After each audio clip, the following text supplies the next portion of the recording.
Hi guys, we're back with our last learning target of graphing quadratic functions. It is I can sketch the graph of a quadratic function in intercept form.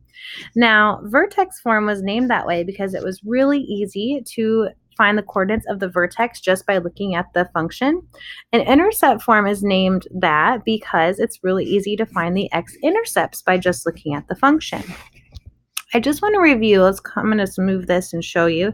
If you remember, solving quadratic equations back in the day, let's say I had f of x equals x squared plus 6x plus 8.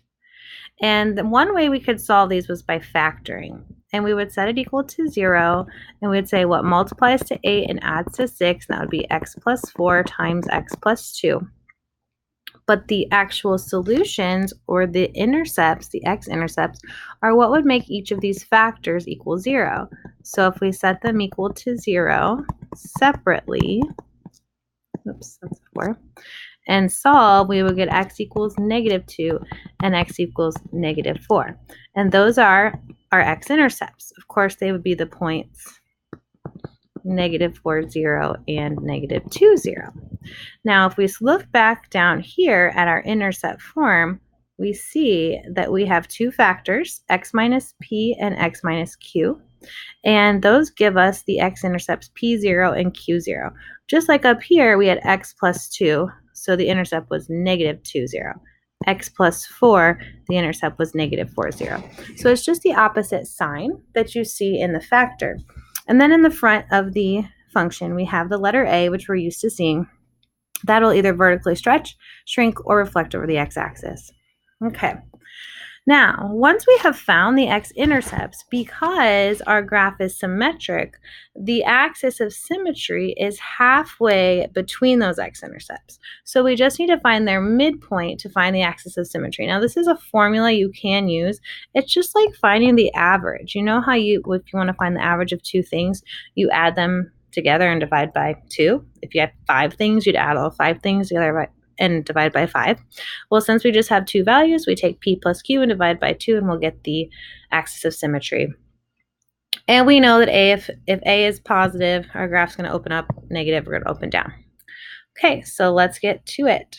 Graph each function by finding the axis of symmetry, vertex, and the y-intercept. Well, first of all, we do need to find the x-intercepts. Now, we start by looking at our factors. So this is like our x minus p, this x plus 3. So what would make that equal 0? That would be -3. So our first x-intercept is -3, 0. Our second x-intercept is +1, 0. So that's -3, 0, +1, 0. Now you could just graphically count how far they are apart and then find the halfway point. Like they're from -3, I go 1, 2, 3, 4 units. So 2 units in between is at x equals -1. So that would be our axis of symmetry. If you want to use the formula, it's x equals, you add together your p and q, -3 plus 1, and divide by 2. -3 plus 1 is -2, divide by 2, you get -1. So we knew that, and our axis of symmetry is x equals -1. Now, just like we had to in standard form, to find the vertex, we need to plug this value from the axis of symmetry into our function. So f of -1 equals, now I'm plugging this in for x everywhere I see. I have -2 parentheses -1 plus 3 times -1 minus 1.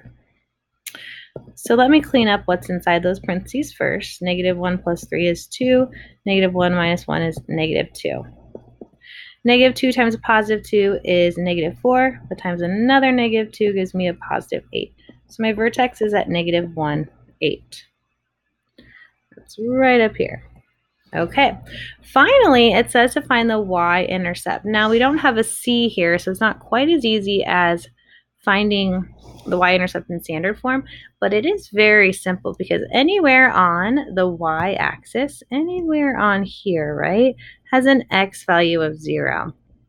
So all I need to do if I want to find the y-intercept is plug 0 in for x,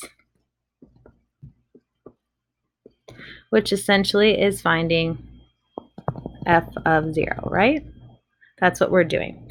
So let's find f of 0. Let's plug 0 in for x. Negative 2 times 0 plus 3 times 0 minus 1. It's negative 2 times 3 times a negative 1. So negative 2 times 3 is a negative 6, but times a negative 1 gives me a positive 6. So my y-intercept is 0, 6. I'm going to plot that. And then we can use symmetry to plot a point across from it. Then we have 5 nice points we can use to draw our parabola. Okay, I'm going to do the next graph in the next video.